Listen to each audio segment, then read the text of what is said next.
teman-teman, selamat datang di Sumber Artikel. Jangan lupa tekan tombol subscribe dan aktifkan lonceng notifikasinya ya, agar apabila channel ini mengupload konten terbaru, kalian tidak akan ketinggalan. Selamat mendengarkan novel Little Paradise di episode ke-16. Renata memastikan membeli semua bahan yang diperlukan. Pertama-tama, dia membeli bahan dasar seperti minyak goreng, gula, garam, merica, dan bumbu-bumbu lainnya. Dia memasukkan semua barang ke dalam keranjang sambil menghitung jumlah harga di dalam kepala. Dalam 45 menit, Renata keluar dari supermarket dengan membawa hasil belanjaannya. Uang yang diberikan tuannya masih tersisa sedikit. Dia berusaha menekan agar pengeluarannya tidak berlebihan. Renata juga tidak ingin disangka mengambil uang orang lain dengan berdalih membeli bahan-bahan mahal. Apalagi bahan-bahan yang dia beli hanya bisa untuk 2 kali makan, yaitu makan malam dan sarapan besok pagi. Sampai di hotel, gadis itu menarik perhatian dari para staf yang kebetulan melihatnya. Tentu saja, Renata tidak masuk melalui pintu depan. Pintu tempat para tamu keluar masuk, alih-alih dia masuk melalui jalan yang biasa dilalui para karyawan. Brian sudah memberitahunya, dan para staf pun mulai mengenal wajahnya karena insiden kecil waktu lalu. Meski ini adalah kesekian kalinya mereka melihat Renata keluar masuk membawa anjing. Tapi sekarang mereka lebih heran ketika gadis tersebut membawa barang belanjaan. Bahkan beberapa dari mereka mulai berpikir kalau Renata mulai menikmati hidupnya sebagai perempuan simpanan orang kaya. Apalagi dilihat dengan pakaian bermerek yang dia kenakan. 1 atau 2 orang karyawan wanita bahkan mulai bergosip, menduga-duga kapan perempuan simpanan bus itu akan memperlakukan mereka dengan semena-mena. Ciri khas pemeran antagonis dalam novel dan film.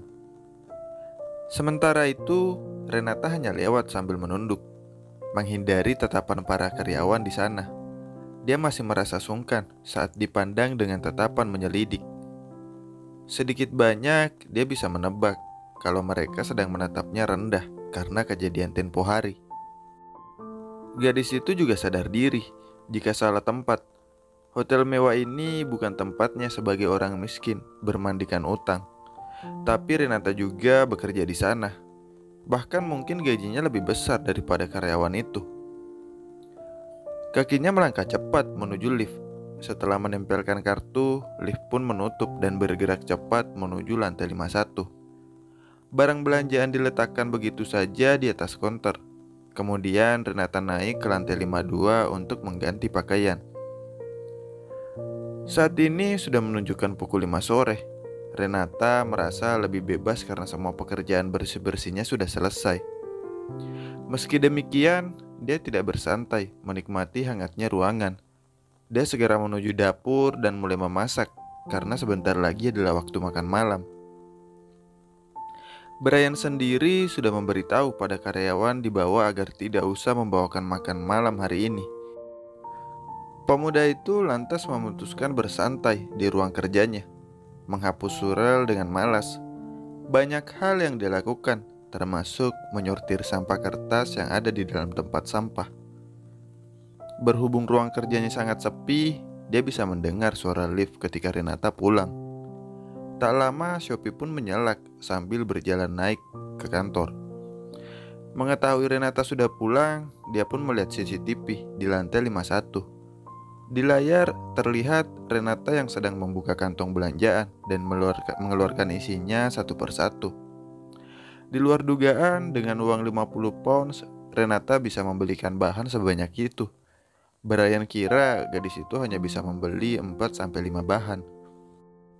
Pemuda itu pun menyandarkan punggung ke kursi sambil memperhatikan layar, seperti juri MasterChef yang sedang menilai pesertanya. Semua bahan-bahan sudah tertata rapi di tempatnya. Kini di depannya terdapat 2 daging, filet ikan dengan tebal 2 cm yang sudah dibersihkan. Renata pun mengambil sebuah wadah besar dan memasukkan tepung panir, keju, bubuk, bawang, dan daun parsley. garam dan merica, beserta banyak minyak sayur dan kemudian mencampurkannya hingga rata. Daging ikan yang sudah dibersihkan ditaburi garam dan merica sebagai perisai perasa di dua sisi. Setelahnya, dia mengoleskan saus mustar di salah satu sisi. Saus mustar tersebut sebagai lem untuk menempelkan campuran tepung panir di atasnya. Setelah semuanya siap, Renata memanaskan sebuah cast iron skillet, wajan berbahan besi tuang, yang sudah dituangkan minyak ke dalam oven selama beberapa saat. Wajan yang sudah panas dikeluarkan dari oven, kemudian dia meletakkan ikan di sana, dengan sisi bertepung berada di bagian atas. Sekali lagi, dia memasukkan wajan tersebut ke dalam oven dan memanggangnya. Selama memanggang, Renata membuat kantong tumbuk dengan cepat, karena dia sudah merebus kentang sejak awal datang. Pembuatan menu makan malam ini sangat mudah, sehingga Renata baru sadar kalau masakannya sudah selesai sebelum jam makan malam. Dia memukul dahinya setelah melihat jam dinding. Masih ada 30 menit sebelum jam makan malam. Bagaimana ini?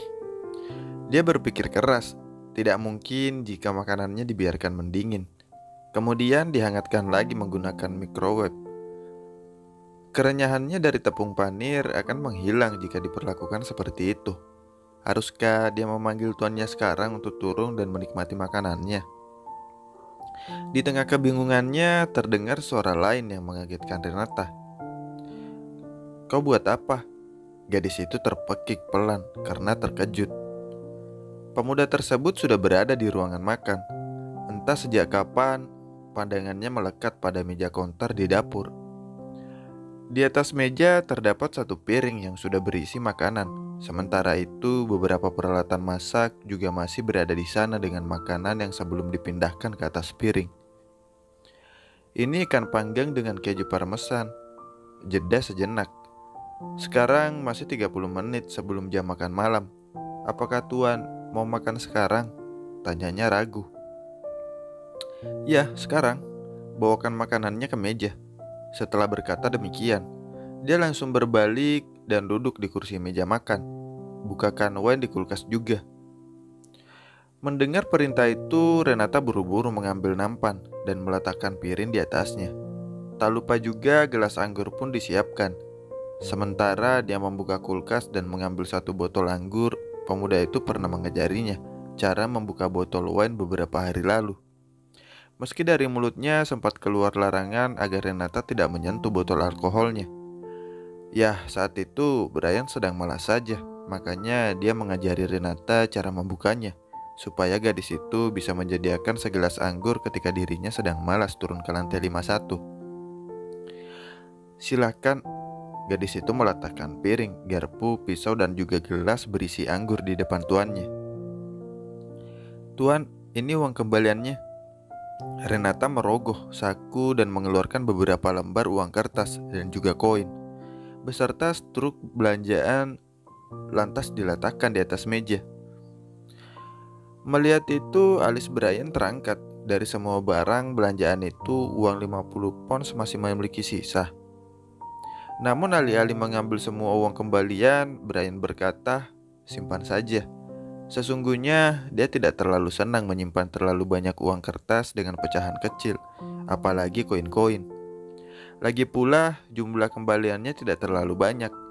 Mengikhlaskannya tidak akan membuat dirinya jatuh miskin saat itu juga." "Terima kasih." Renata mengangguk pelan dan menyimpan kembali uang-uang itu. Dia pun kembali ke dapur dan membersihkan semua peralatan masak. Di dalam hati, sebenarnya dia ingin meminta maaf tuannya memberikan komentar akan menu makan malam hari ini.